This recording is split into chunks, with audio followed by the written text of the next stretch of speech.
What's going on, everybody? Josh Engelman for Awesemo.com, and I am back with my NBA DFS contenders on DraftKings for Wednesday, December 8th. Now be sure to hit that like button, subscribe to the channel, and hit the notification bell so you know when everything goes live. Follow me on Twitter at Josh Engelman, only place you're going to get updates to my sim results as we get closer to lock. Let me know in the comment section who is your favorite and least favorite of my contenders for today's slate. Shout out to Prize Picks for being the presenting sponsor of this video. Here's the big one. If you use the promo code AWESEMO when signing up, get up to $100 on your first deposit. Put in 100, they will match with 100. You cannot beat that. Now we're rounding out the bottom of my top 10. PJ Washington, Anthony Simons if he plays, Miles Bridges, Evan Mobley, and Anthony Edwards on the outside looking in. Who will be my favorites? My top 5 plays for today? It's time to find out. In first at number 5, we're going to Tyler Hero, point guard, shooting guard eligible, 70K, projected for 41.5. The goal is 44.5. He's in the optimal lineup 15% of the time.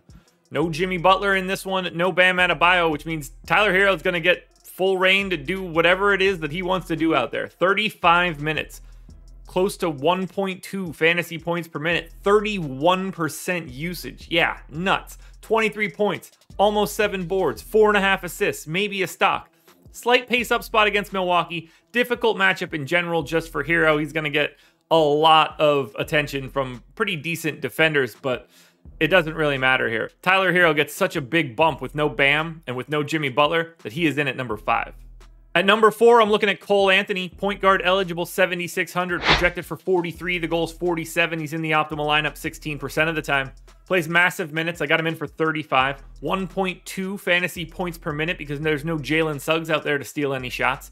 28% usage. 21 points, 7 boards, 7 assists. That's really nice. Plus a steal. Really nice pace up spot. They gained 2 possessions over their average going up against Sacramento. That's like an extra fantasy point for Cole Anthony. What's not to like here? You'd like to see him have shooting guard eligibility as well, just from a flexibility standpoint, but it doesn't really matter. The way that he plays without Jalen Suggs looks fantastic, and it's not like you expect Sacramento to slow him down. On to number 3, shooting guard small forward eligible Cody Martin. You know how much I love that positional designation. 5K, projected for 32.5. The goal is 36. He's in the optimal lineup 20% of the time. These guys are going to like an 8-man rotation of heavy minutes because of COVID. So I have Cody Martin in for 36 minutes, right around 0.9 fantasy points per minute, 15% usage, 11.5 points, 7 boards, 4 assists, 2 stocks.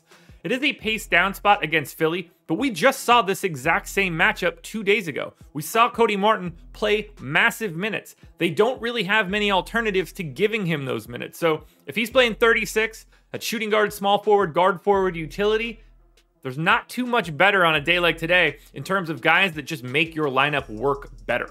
In at number 2, if he plays, that's Harrison Barnes, small forward, power forward eligible, but down to 5,300 on DraftKings. He's projected for 34.5. The goal is 37.5. I've got him in the optimal lineup 20% of the time. He has been going through practices. I think that he's going to be active here. I gave him 34 minutes. In theory, he can play more. Basically a fantasy point per minute guy this year. 21% usage, 17.5 points, almost 8 boards, 3 assists, a stock, pace up spot against Orlando, a team you're not all that worried about.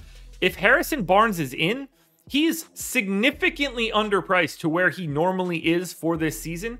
This is a spot where you definitely want to be. I'm assuming he's healthy if he's back on the floor, and he is very underpriced. Now, before we get to that number 1 contender, one last reminder to hit the like button, subscribe to the channel, hit the notification bell so you know when everything goes live. Follow me on Twitter at Josh Engelman. Only place you get the updates to my sims as we get closer to lock. Don't forget to be in the comment section. Let me know who your favorite and least favorite contenders are. And one last shout out to Prize Picks, the presenting sponsor of this video.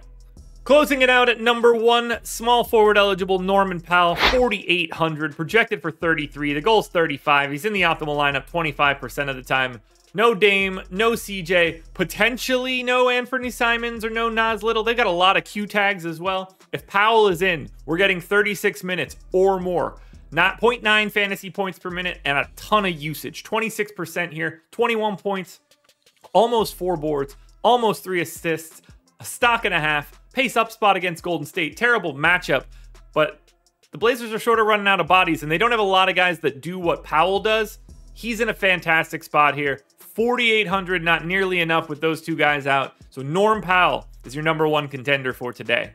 Alrighty, folks, that will do it. Those are my NBA DFS contenders on DraftKings for Wednesday, December 8th. I didn't want to have to look at the date there. FanDuel version of this video is around here somewhere. Check it out. Good luck tonight, everybody. Win a little bit of money. We're back again tomorrow morning for another edition of the Contenders.